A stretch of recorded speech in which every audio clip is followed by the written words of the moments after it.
Umagang kay ganda sa inyo, no, mga kaparikoy. Lalong-lalo na po, no, sa ating mga ka-aircon. Ayan, kung yung napapansin po, no, ako po yung nag-install niyan, yung mga ka-signal. Pero ang gagawin natin ngayon is hindi po signal, no, kundi maglilinis kami ngayon ng aircon, no, sa customer ko dati. Ayan, maglilinis kami ngayon ng aircon na window type, no. Hindi ko pa nakita yung unit nila, no, kaya ngayon, kasama ko ngayon ang isa kong kaibigan, no, Bagito, si Kinkin, nandun na sa loob. No? Ayan, tignan ko muna, no, anong problema sa kanyang aircon, no, baka madumi lang talaga, no, kaya pakliningan po ni Madam ngayon. So, ayan, pasok tayo, no, at ating i-check muna, no, is open, no, bago natin cleaningan. Check muna natin kung talagang gumagana pa ang kanyang compressor o motor, no. So, ayan, i-post ko muna ng mga kaparikoy at tayo papasok doon at lilinisan natin, no, ang aircon ni Madam Cruz. Ayan, pasok tayo. So ayan, ito po yung kasama ko, mga ka-aircon, no? Ayan, wow! Kinkin, ito ata yung pang-5 na nato ng pag-uban, Kin? Pang-4 na ata, no? Ayan, ito po yung aircon ni Madam, no, Colin. So ayan, no, SOP lang, no, bago talaga cleaningan, no, lalo na sa mga bagong aircon technician, no, na katulad ko din, bago din ako, no. SOP, no, bago kayo mag-cleaning ng unit, no, SOP talaga is i-check nyo talaga muna, no, kung talagang gumagana pa ang kanyang compressor, kasi meron talagang mga may hindi naman lahat, no, may ilan kasi mga customer, no, na nagpapa-cleaning tapos kaagad yung cleaningan hindi nyo tine-check kung talagang gumagana ang compressor. Syempre kayo yung ano bang tawag dyan, no? Kayo pong magiging may kasalanan, no, kung hindi nyo chine-check yung unit. Kaya dapat bago kayo mag-cleaning, no, tip lang din, no, is okay talaga. I-check muna talaga yung unit talagang umandar yung compressor. Okay. Wala. So parang hindi daw umandar yung compressor, no. Lower lang. Ayan, no. So ito po, no, gaya ngayon, no, chinik namin yung compressor, chinik ng kasama ko. Ayan, kaway sa akin. Sa mga dito. Ayan, hindi daw umandar yung compressor, no. Kaya ayan, i-check muna natin, no, bago natin cleaning, ano, para at least ma-aware din natin si ma'am, no, na talagang hindi umandar ang kanyang compressor, para walang magiging problema, no, sa both side, sa atin at saka sa customer. So ayan, i-check muna natin, no, i-post ko muna, no, mga ka-aircon, lalo sa ating mga ka-cooling. Ayan, cooling po ang ating unit ngayon, no, 3/4 HP ata to, no? Wow! Para mga 3/4 o 1/2 HP lang ata to. So ayan, i-post ko muna, no, at aming i-check baka mayroong mga wirings or capacitor ba kaya hindi gumagana yung compressor. So ayan, i-post muna namin, no, mga cooling. Ayan, para ating may check bago natin cleaning, ano, kung talagang gumagana pa ang kanyang compressor. So ayan, i-post ko muna, no. Ayan, no, nabaklas na po namin, no, mga kakulin. Ayan, ito po yung ano niya, no, evaporator. Ito yung nagbubuga ng malamig na hangin, no, kapag nag-under na siya. Tapos ito sa kabila niya, ito yung condenser, no. Ayan, no, yan yung mainit na buga dyan. Tapos ito po yung titingnan namin muna ngayon, no, itong capacitor niya, itong parang tinapa. Ayan, no, yun yung baklasin namin ngayon, titingnan namin. Kaso grabe talaga, grabe yung ano ko, pagka malimutin ko, no, hindi ko nadala yung pambihira, yung tester namin, no, babalikan ko talaga siya, no, kapag hindi namin maano yung kalimutan yung tester. So ayan, no, at least, no, natanggal na namin, pero babalikan ko talaga yung tester, no, para talagang ma-diagnose natin talaga kung ano po yung diferensya, no, hindi daw umandar yung ano. Teka lang kita, ito na ipandar. I-post ko muna, no, i-try ko namin, tingnan natin, i-ano natin, i-visual ano natin kung talagang hindi umandar. Yan, sige, saksak mo sa yung knob, kung sa tayong knob, tingnan natin talagang hindi na vibrate yung ano, no.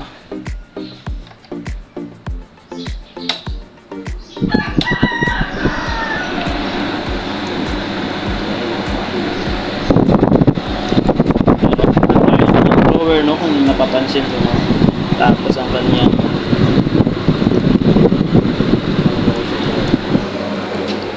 kaya, no, confirmative, hindi talaga umandar ang kanyang compressor, no. Yan. So yan, i-post ko muna, no, at saka talagang kunin ko muna yung tester ko, no. Yan, i-post ko muna. Resume tayo mamaya, no? I-check namin yung capacitor. Mga kakulin, mga ka-aircon, ayan, kung nakikita ninyo yung filter, ano, screen niya, talagang napakakapal na po ng alisato. So, pag ganito, talagang need talaga niya ng cleaning, no, o preventive maintenance. Kasi pag, pag yung aircon mo, malapit-lapit talaga, lalo na halos araw-araw mo ginagamit, advisable talaga, no, na at least, kung talagang araw-araw yung ginagamit ninyong aircon, tapos prone siya sa maalikabok na area, so need talaga niya, no, at least every month gid siya, no, dapat sa kanya na i-preventive maintenance siya para hindi kaagad masira ang inyong aircon, no. Talagang condition siya kahit araw-araw pa siyang gagamitin na gaya nito. Halatang wala na talaga siyang hindi na nadiligan o nakliningan talaga, no. Ayan, ito po yung palatandaan na talagang madumi na po ang kanyang unit. So ayan, tinanggal na po ng kaibigan ko, no. Ayan, wow, ito pa yan, pero magaling pa sa akin, mga katik. So ayan, i-post ko ulit, no, at saka resume tayo mamaya, no. Tignan namin, i-check natin kung baka may problema ang capacitor o baka may wiring lang na pinutol lang daga o alin ba, no.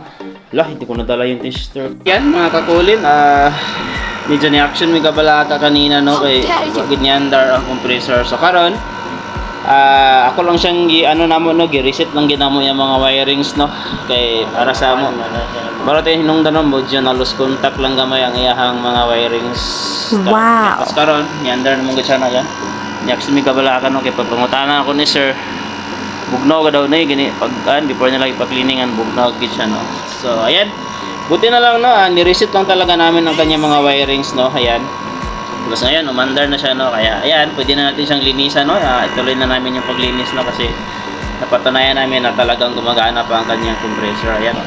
Yan, kung nakirinig nyo, yan po ang indication, na yan, parang nasa refrigerator, no, ganun ang boses na marinig nyo kung under mo sa kanyang compressor. So ayan, no, proceed na tayo, no, sa pag-cleaning namin. Ayan, yan po ang kanyang evaporator, no. Ayan, talagang halata po talaga siya. Ayan, dito pinabot yan. Tapos ayan, cleaning lang po ang kailangan niya, no.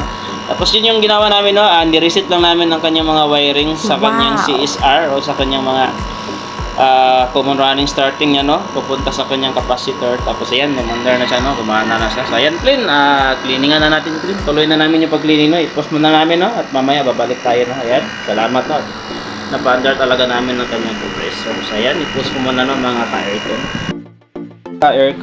Amin na pong simulang cleaningan siya, linisan siya, no, gamit ang ating pressure washer. Ayan po, no, ito po yung gamit natin, Fujihama, portable siya, no. Tapos ayan, no,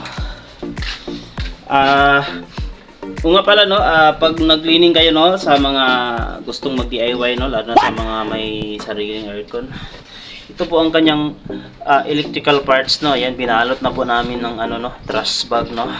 Ito na po ang pinaka-importante, no, bago nyo cleaningan yan. Siguro na ang kanyang control, no, ang kanyang control box o mga electrical component ay hindi siya mabasa, no. Kaya ito po ang ginawa namin. Dito po yung kanang control, no, sa kanyang thermostat, sa kanyang high-low. wow, Yung fan niya, ito po, binalot na po namin, no, kanina kung nakakita niyo kung binaklas namin.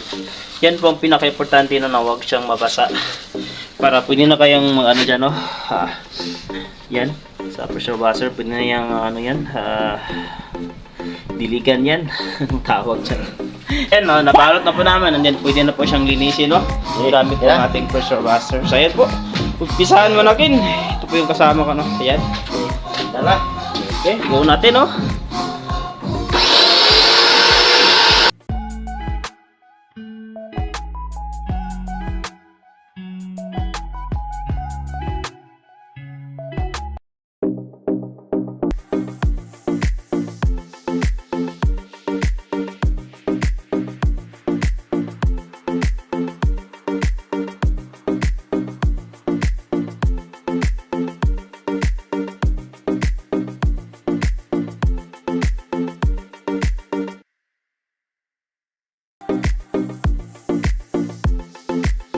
Yan, mga kakulin, yan, nalinis na po ng Yung bang master ko nga bagitong ano ko kasama, yan si Master King.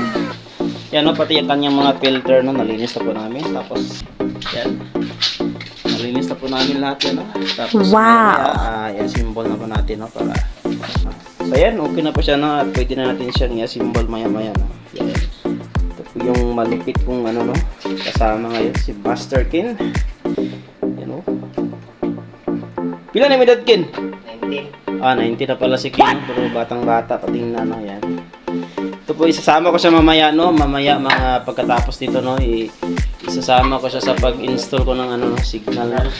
Yan mamaya ititrain ko siya no, kasi ano komportable akong kasama siya no, kasi ano madaling matuto siya no. So, mamaya no. Pagkatapos namin ito, isama ko siya sa mga install ko at repair no, para at least maturuan ko siya paano mag-install no. Wow. Bawang busy ako no, hindi ko mapuntahan yung iba kong customer. Pwede ko siyang no, tawagan no, para siya yung magano. Madali lang naman. Lalo na ako ang magturo sa kanya talaga. Yan no. Kaway-kaway sa akin. Uy, what's up mga? Wash up. So yan, umpisahan na po namin no. Ibalik na po namin ang kanyang mga parts niya no. Sana sa kanyang mga ano no, sa may bandang evaporator niya. Yan po yung styrofoam niya no. Kailangan talaga yan no, dapat hindi bawala yan pag magbalik kayo. Kailangan talaga yan para ang hangin na kanyang maano sa blower is talagang buong buo no, hindi makalabas. Yan. So yan po, nabalik na ni Kin ang ano no, yung cover niya. Tapos bago namin siya iwan, syempre amin mo nang ipa-andar no, kung talagang gumagana pa ulit ang kanyang compressor no, baka mamaya-maya hindi na naman gumana no. So ganun lang po kasimple no mga ka-aircon, ganun lang po kasimple maglinis ng aircon no. Importante lang po talaga doon is ito no. Ito yung tinatakpan namin kanina no, binalot namin ng plastic yan. Ito po yung pinaka-importante no, bago kayo mag-cleaning. Siguraduhin niyo no na takpan ninyo ng ano, plastic o balutin niyo para hindi siya mabasa no. Sa mga ganitong klaseng aircon, hindi kasi siya ano no, hindi siya nakasakit ang style niya. Direct talaga yung kanyang mga wirings, kaya ang maiging gawin is balutin na lang ng plastic no, para hindi siya mabasa, and then tanggalin lahat ito, tapos pwede na itong ano no, basain ng tubig ito. Ito yung evaporator no, mga ka-aircon. Ayan. Tapos natapos na namin siyang linisin. Ayan. Yun. Yun. Yun. Ang linis na niya no, para na siyang bago no. Ayan. So malinis na po siya no. Nagmumukhang bago na siya no. Wow. Yun. Ang linis na po niya. So ayan. Yan na po ang ating finished product sa ating pag-cleaning mga ka-aircon. Madali lang po no. Sundan nyo lang po ang video ito no, kung gusto nyo mag-giveaway. Madali lang po para hindi na po kayo no, makaiwas na po kayo sa gastuhin no, sa ibabayad no, sa technician. Ganun lang po mag-cleaning no, tanggalin lang lahat, baklasin, and then balutin ng ano, yung silupin no, yung mga electrical components niya para hindi siya mabasa, and then proceed na kayo sa pag-cleaning. So ayan, kaway-kaway ka muna Kin bago kainin ng ating ayan po si Kin. Tapos na po ang Ayan.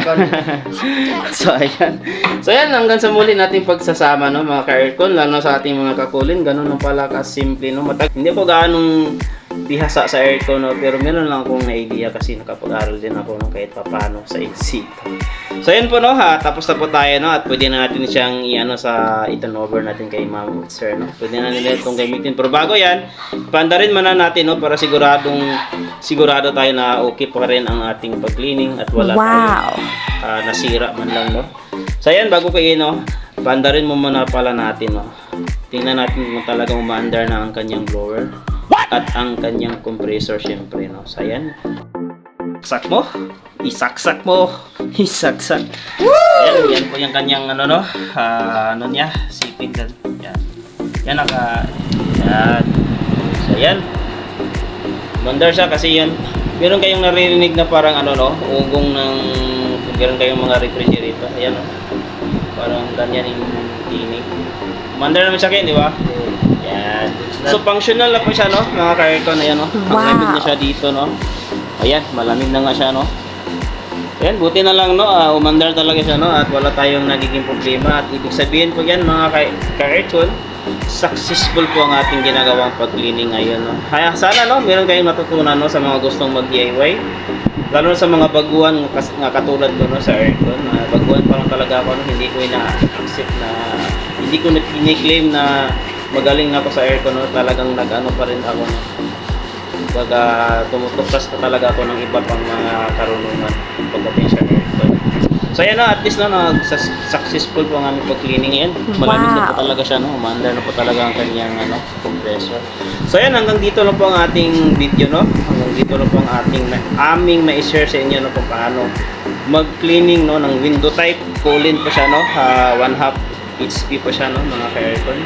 Ayan po, no, kung meron kayong natutunan at na-like yung video, pa-like na rin, no, at pa-subscribe, no, mga ka-aircon.